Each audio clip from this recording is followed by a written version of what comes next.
Hi అండి, అందరూ ఎలా ఉన్నారు? ఈరోజైతే నేను గోరింటాకు మొన్న ఊరికెళ్ళేటప్పుడు తెచ్చుకున్నాను కదా. ఇదైతే నేను ఇప్పుడు రుబ్బుకుంటున్నాను అనమాట. చక్కగా పుల్లలని తీసుకొని నేను చిన్న మిక్సీ జార్లో వేసుకుంటాను. అయితే ఎప్పటికైనా నేను ఈ గోరింటాకు పెట్టుకునేటప్పుడు మాత్రం నాకైతే నా పెళ్లి రోజు గ్యారెంటీ మాత్రం గుర్తొస్తుందండి. ఎందుకంటే ఆ రోజు ఏం జరిగిందంటే నేను మీతో షేర్ చేసుకోవాలి అనుకుంటున్నాను నా పెళ్లిలో జరిగిన సంఘటన. అయితే అప్పట్లో చిన్న వయసులో అయితే నా పెళ్ళి అయితే జరిగిపోయిందనమాట. అయితే ఆ వయసులో ఇంకా ఏమీ తెలియదండి, అంటే పెళ్ళే కానీ ఇంకా ఏమీ తెలీదు. అయితే అలాంటప్పుడు ఏంటంటే నేను పెళ్లి కూతురు అయితే చేతికి మెహందీ పెట్టుకుంటుంది కదా. అయితే అప్పట్లో మెహందీ కోన్స్ ఉన్నాయా లేవా అలాంటి వేటి కూడా మాకు తెలియదు. ఎందుకంటే మేము ఇంటికి ఇంకా స్కూల్కి తప్ప ఇంకా ఎక్కడికి వెళ్ళే వాళ్ళం కాదు. అసలు ఏం బయట ప్రపంచం అస్సలు తెలిసేదే కాదనమాట. అయితే గోరింటాకు అంటే నేను ఇలాగే గోరింటాకు సంపాదించుకొని ఒక్క చేతికే పెట్టుకున్నాను పెళ్లి కూతురులా. పెళ్లి రోజుకి ఇంకా ఒక 2 రోజుల ముందు అయితే పెళ్లి కూతురుని చేస్తారు కదా, అప్పుడు అయితే ఒక్క చేతికే పెట్టుకున్నాను, నిండుగా పెట్టేసుకున్నాను. అయితే ఆ రోజు పెళ్లి రోజు అనమాట. వాళ్ళు వీడియో క్యాసెట్ తీస్తున్నారనమాట. వీడియోలో అయితే ఆ కెమెరామ్యాన్ అనమాట, అంటే ఒక చేయి చూసి ఎర్రగా పండుంది కదా, ఇలా 2 చేతులు ఇలా పెట్టమన్నారనమాట. అదొక ఏదో సెట్టింగ్ వీడియో తీస్తారు అనేసి. అయితే ఏంటయిందంటే అలా చూపించమనేటప్పుడు నాది ఒక చెయ్యిలో గోరింటాకు ఉంది, ఇంకో చెయ్యిలో గోరింటాకు లేదనమాట. తన ఎక్స్ప్రెషన్ చూస్తే నాకు చాలా నవ్వు వచ్చింది. అంటే అప్పట్లో నవ్వు రాలేదు, తర్వాత అర్థమయ్యిందనమాట.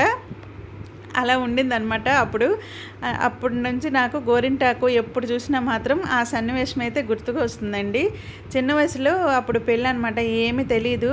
ఇంకా మేము స్కూల్కి వెళ్ళాము అంటే ఇంకా ఇంటి దగ్గర దించిన ఇంకా స్కూల్కి వెళ్ళిన తర్వాత అక్కడికి మాత్రం ఎత్తుతామన్నమాట. ఇంకా స్కూల్లోనే ట్యూషన్ అనమాట. ఇంకా ఎక్కడికి మేము వెళ్ళేదే లేదు, అసలు ఏటి తెలియదు బయట ప్రపంచం.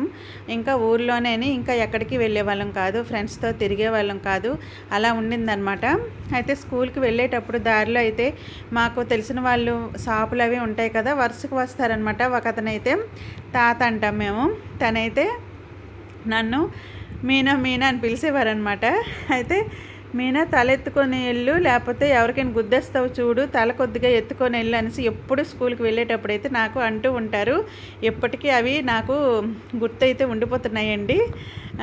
ఇలాంటి స్వీట్ మెమోరీస్ అయితే ఒక్కొక్కసారి గుర్తుకుంటాయి కదా. నాకైతే ఈ గోరింటాకు ఎప్పుడు పెట్టుకున్నా అదే గుర్తుకొస్తుంది. ఇంకా నేనైతే ఈ కాలుకి పెట్టుకున్నప్పుడైతే చాలా కష్టం వేసిందండి. పిల్లలు ఉండేటప్పుడు కొద్దిగా హెల్ప్ చేసేవారు. ఇంకా ఇలా కింద కూర్చొని పెట్టుకోవడం అంటే చాలా కష్టం వేసింది. చాలా కష్టపడైతే కాళ్ళకైతే పెట్టుకున్నాను. ఒక కాలు అయితే కంప్లీట్ చేసేసాను, కానీ ఇంకో కాలు అయితే మళ్ళీ చాలా కష్టం అనిపించింది. మళ్ళీ చైర్ మీద కూర్చొని మళ్ళీ పెట్టుకున్నాను. ఇంకా ఆ రోజు ఏంటయిందంటే ట్యాంకులో కూడా మాది వాటర్ అయిపోయిందనమాట. అయితే వాష్రూమ్లో పైపు ఆన్ చేసేసారు మా వారు. అయితే అప్పుడు ఇంకా మోటార్ వేశారనమాట, కింద ఇంటి వాళ్ళు. వాటర్ వచ్చేసింది. అయితే ఆ వాటర్ అనమాట వెళ్ళిపోతుంది. మళ్ళీ నేను కాలుకి గోరింటాకు పెట్టేసుకున్నాను. కష్టం మీద లెగిసి ఆ రోజు ట్యాప్ పని చేయడానికి వెళ్ళాను అనమాట. ఒక్కొక్క రోజు ఎలా ఉంటుంది, ఒక్కలు ఉన్నప్పుడైతే ఇలాగే ఉంటుంది. అయితే నేను చేతికి వేసుకున్న డిజైన్ మాత్రం పెళ్ళికి నేను పెట్టుకున్న డిజైన్ కూడా ఇదేనమాట. అప్పటి నుండి నేను ఈ డిజైనే వేసుకుంటాను. ఎప్పుడు గోరింటాకు పెట్టుకున్న ఈ డిజైనే పెట్టుకుంటూ ఉంటానన్నమాట.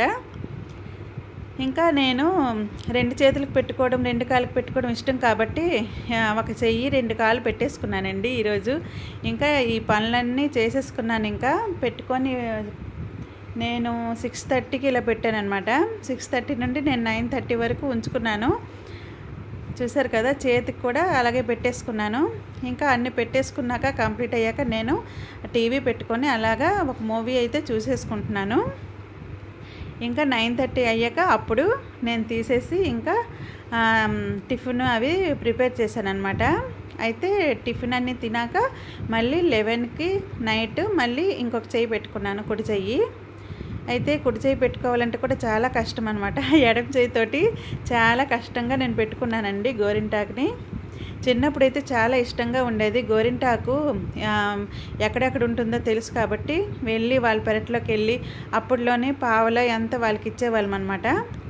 వస్తే వాళ్ళు గోరింటాకు ఏరుకొని వెళ్ళమని చెప్పేవారు. అయితే అప్పుడు అది తెచ్చేసి మేము అప్పుడైతే మిక్సీలు అవి ఉండేవి కాదనమాట. ఇలాగ రోట్లోని రుబ్బుకోవాలి. రోట్లో రుబ్బుకొని ఇలాగే కాలుకి చేతులకి బాగా పెట్టేసేవాళ్ళము. ఇంకా గోరింటాకు పెట్టుకుంటే మంచి మొగుడు వస్తాడు, ఎర్రగా పండితే మంచి మొగుడు వస్తాడు, ఇలా అయితే అనేవారు అప్పటి నుంచేని. నాకైతే బాగానే పండుతుంది ఎప్పుడైనా. అయితే అది నిజమో లేదో తెలియదు కానీ నాకైతే నిజంగానే జరిగింది అని అనుకుంటుంటాను. ఇప్పుడైతే చెయ్యికైతే పెట్టేశాను కాబట్టి ఇంకా దగ్గరలో నావైతే అన్నీ పెట్టుకున్నాను అనమాట. టీవీ రిమోట్ అన్నీ పెట్టుకొని నేను అలా కూర్చున్నానండి ఇంకా కుర్చీలో. ఇంకా మనం గోరింటాకు పెట్టుకున్నప్పుడు దిష్టి చుక్కట పెట్టుకోవాలి కాళ్ళకి చేతులకి, ఇలా వెనక్కి అనమాట, ఇలా పెట్టుకోవాలట. నాకు ఒకళ్ళు చెప్పారు, అప్పటి నుంచి నేను ఫాలో అవుతుంటాను, అలాగే పెట్టుకుంటూ ఉంటాను అనమాట. చూసారు కదా, ఇప్పుడైతే చేతికి పెట్టాను, కాళ్ళకు కూడా పెట్టుకొని చక్కగా కూర్చున్నాను అనమాట. ఇంకా మాకు చెత్తబండి వచ్చింది, బెల్ల కొడుతూనే ఉంది వేయటానికి. నాకు నడవలేని పరిస్థితి అనమాట. ఇంకా ఆ రోజు నేను చెత్త వేయలేదు, తను బెల్ల కొట్టి వెళ్ళిపోయింది. ఇంకా ఈ చెయ్యి కొద్దిగా ఉంచుకున్నాను పండకుండా ఉండడానికి అనమాట. ఇంకా ఇది మార్నింగ్ మీకు చూపిస్తున్నాను చూడండి, చాలా బాగా పండింది కదా. ఇంకా వీడియోలోనే లైట్గా కనిపిస్తుంది కానీ చాలా బాగా పండిందండి, ఎర్రగా పండింది. ఇంకా మనం ఈ చేతులతోని మనము శ్రావణ మాసం వస్తుంది కదా, పూజలు అవి చేస్తుంటే ఇంకా చాలా హ్యాపీగా ఉంటుందన్నమాట, హ్యాపీనెస్ ఉంటుంది. అందుకేనేమో ఆషాఢ మాసంలో గోరింటాకు పెట్టుకోమంటుంటారు, ఏమో మరి నాకైతే అంతకే తెలుసు. ఇంకా ఆషాఢ మాసంలో గోరింటాకు పెట్టుకోవాలి, మునంకూర తినాలి అని అంటూ ఉంటారు. ఇప్పుడు చూసారు కదా ఎంత చక్కగా పండిందో. వీడియో కనుక నచ్చినట్లయితే లైక్ చేయండి.